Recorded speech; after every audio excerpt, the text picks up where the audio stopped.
So without further ado, let the games begin. Giannis Antetokounmpo has now came out personally and decided to demand a trade from the Milwaukee Bucks. This is long overdue. As we all know, this season has not gone in any way that, not only Giannis, but I'm sure the Milwaukee Bucks would have thought. I've spoken to this many occasions. The signing of Miles Turner definitely was not the answer. You even go out as far into look into the rest of the roster.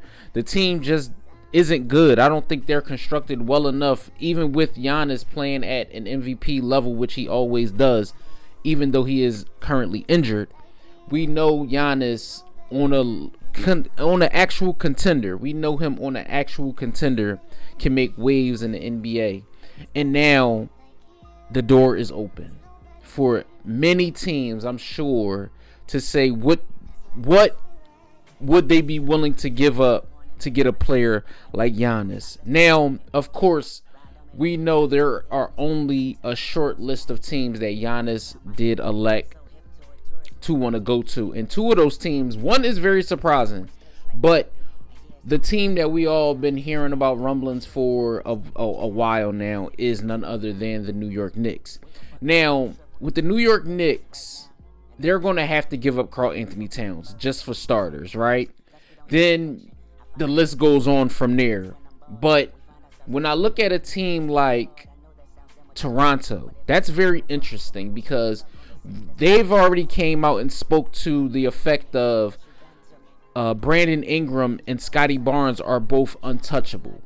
So if you do trade for a Giannis, you would have to be willing to give up on RJ Barrett and probably also Emmanuel Quickley. And the list goes on from there. Probably like a guy like a Grady Dick.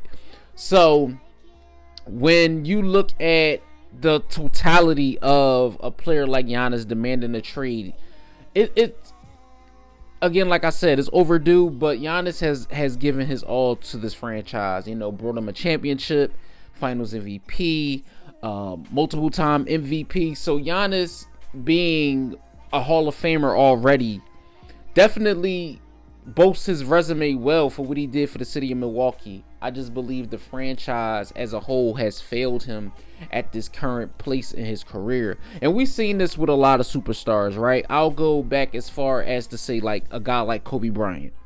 We've seen when the Lakers moved on from Shaquille O'Neal and what happened. There were a lot of dark days for the Lakers until they traded for Pau Gasol and they were again competing for championships.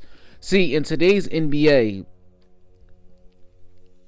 I don't feel like players are rushing to play in Milwaukee, right? I don't feel like the Milwaukee Bucks have the necessary talent to even go out there and pursue a star caliber player to want to be in Milwaukee. So with Giannis demanding this trade, it's going to be interesting to see where he ends up when it's all said and done.